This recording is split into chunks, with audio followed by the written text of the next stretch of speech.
Dawn, the moment the sun tears through the cold night to awaken the beast known as the desert. When the first rays touch the sand, they do not bring gentle warmth, but a warning of the scorching fury to come. Down below, the dry riverbed reveals itself, winding like the skeleton of a colossal dragon fallen eons ago. It lies there, exposed to the ravages of time, a silent witness to a lush past that has long since evaporated.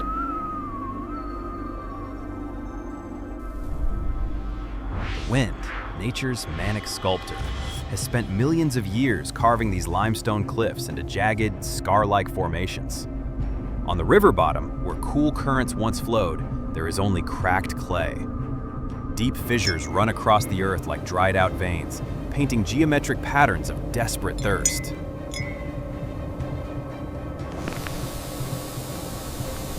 Life here is measured in single drops of water.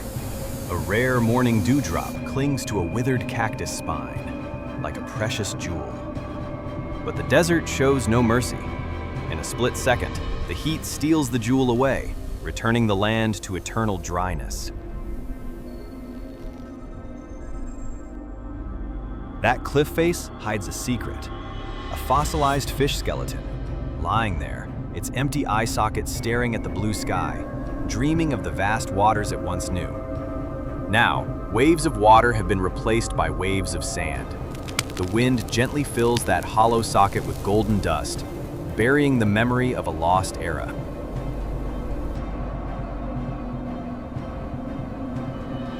The sun climbs higher, turning the world into a colossal kiln. The light shifts from golden orange to a blinding, ruthless white. The temperature rises by the minute. Heat waves rise from the ground, twisting the horizon into a dance of shimmering mirages. River pebbles, once smoothed by gentle currents, are now glowing hot like burning coals, ready to sear anything that dares to touch them.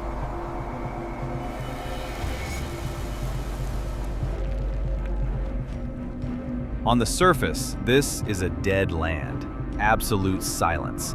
Not a single green tree, not a bird's song, only stone, sand, and the hiss of wind through narrow crevices. A small dust devil races across the riverbed like a lost soul before vanishing into nothingness. But look closer.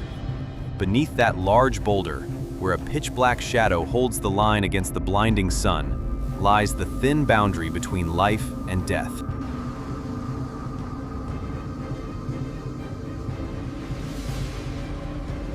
A small opening, cleverly camouflaged by darker sand, leads to another world. Deep darkness swallows the harsh light, and there, in the cool embrace of the earth, a king resides. This is the Ghost, a Deathstalker scorpion. He is the most ancient resident, the true master of this desolate wasteland.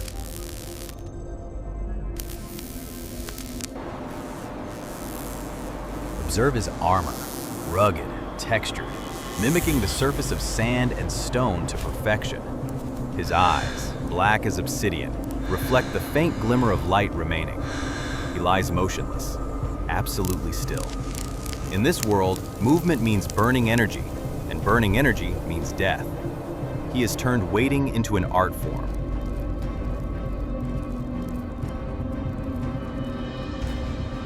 This is diurnal dormancy, a biological marvel. The sensory hairs on his legs are silent. Beneath his abdomen, the pectines are tucked away. The spiracles on his sides are sealed tight. He locks down every avenue of moisture loss, hoarding every molecule of water within his body. He becomes a fortress, sealed against the thermal assault outside.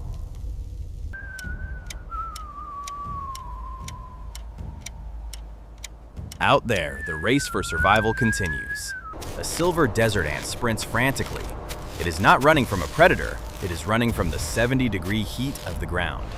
It must pause on a dry leaf, lifting its legs in a painful dance of existence to cool down. It skitters past the ghost's lair. Instinct warns it not to enter. Inside is cool, yes, but inside lies the Reaper.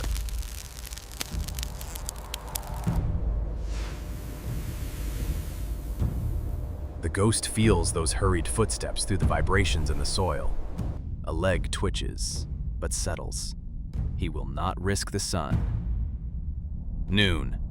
The desert reaches the peak of its rage. Time passes, heavy as lead. The shadow of the rock shifts, millimeter by millimeter, across the burrow's entrance.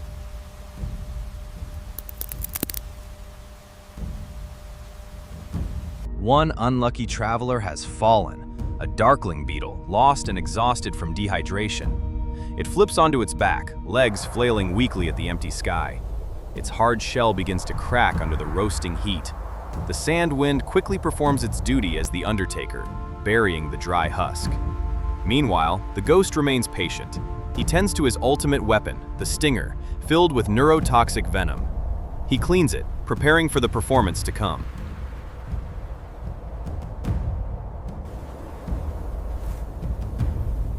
Finally, the torture subsides.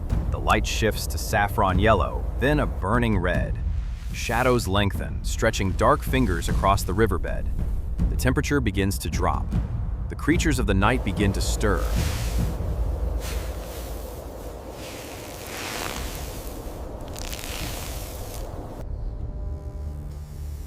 Sunset falls, magnificent and tragic.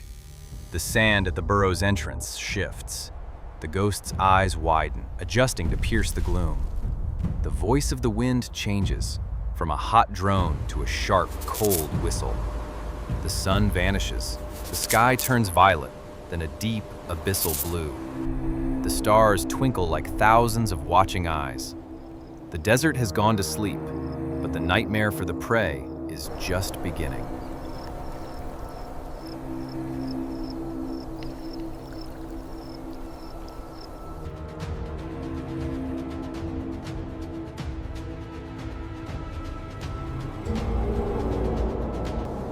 At the cave entrance, two slender pincers, sharp as razors, slowly emerge.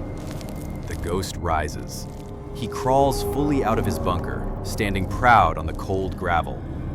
He stretches, extending his curled tail and all 8 legs, rebooting his killing machine after a long day of stasis. The pectines under his belly fan out, sweeping the ground like a Geiger counter, analyzing every molecule of scent in the air. If we could see with the ultraviolet gaze of an owl, we would witness a surreal spectacle. His armor glows a radiant neon green. In the pitch-black riverbed, he moves like a luminescent spirit, a true phantom of the dead lands.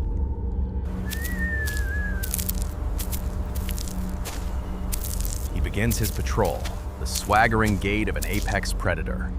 He climbs over dried roots, navigates patches of sinking sand. Nothing impedes his progress. But he does not look with his eyes. In this darkness, vision is secondary. He sees with hair. Thousands of trichobothria, fine sensory hairs on his legs, vibrate in the wind, picking up the faintest tremors from the earth. A 3D radar map is being constructed in his brain.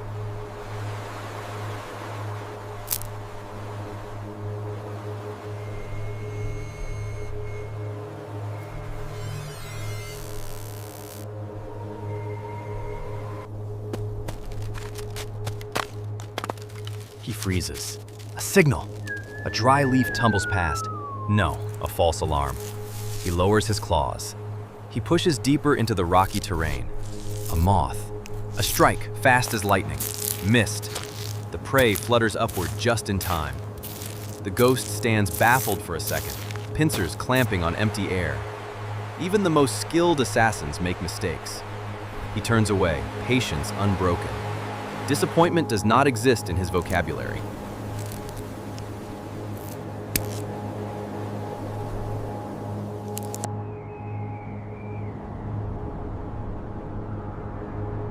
The moon climbs high, casting his lonely, elongated shadow on the white sand. His leg hairs vibrate again. This time, the signal is strong, clear, the heavy footsteps of a substantial meal. 2 meters away, a fat dune cricket is busy digging. The ghost switches to stealth mode. He lowers his abdomen, moving one leg at a time, gliding like a shadow across water, making no sound.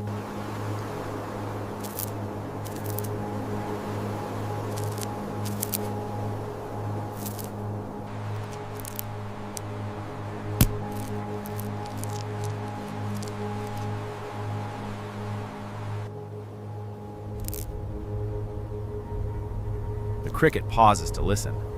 The scorpion freezes instantly. He becomes a stone. The cricket relaxes, resuming its meal. The scorpion inches forward. The gap closes. 50 centimeters, 20, then 10. He coils himself, loading tension into his rear legs, compressing like a deadly spring.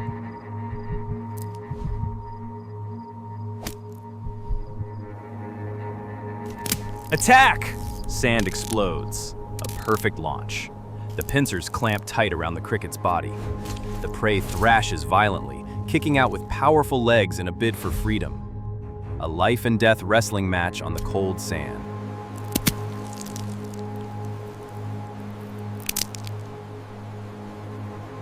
But resistance is futile. The tail swings up, tracing a beautiful, lethal arc. The stinger strikes true, piercing the soft membrane of the throat. A cocktail of neurotoxins is pumped directly into the bloodstream. The cricket's eyes fade. Its legs twitch one last time, then hang limp. Life is extinguished in mere second. Full and satisfied, he grooms his sensory feelers, wiping the blood from his claws. He stands on a high rock, his abdomen distended, storing enough energy for weeks.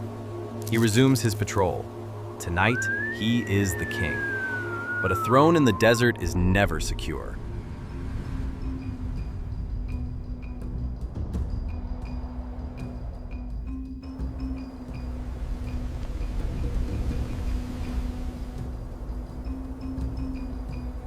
As the scorpion crosses an open clearing, a long, dark shadow falls over him. From the darkness, a furry face emerges. A nose twitches, whiskers vibrate. It is the Grasshopper Mouse, a living nightmare. It stands on its hind legs, throwing its head back to unleash a piercing howl at the moon. It is not a call for a mate, it is a war cry.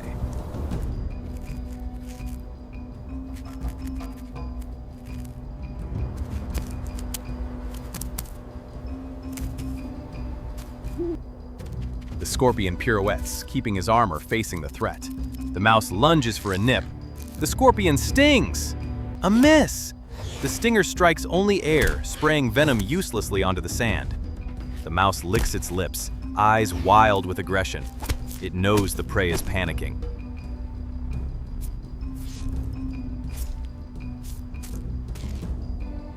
And then, the true attack. Faster than the eye can follow. Sharp teeth crunch into the scorpion's leg. The mouse thrashes its head, slamming the scorpion into the ground. The world spins. The ghost is flipped onto his back, exposing his soft underbelly to the claws.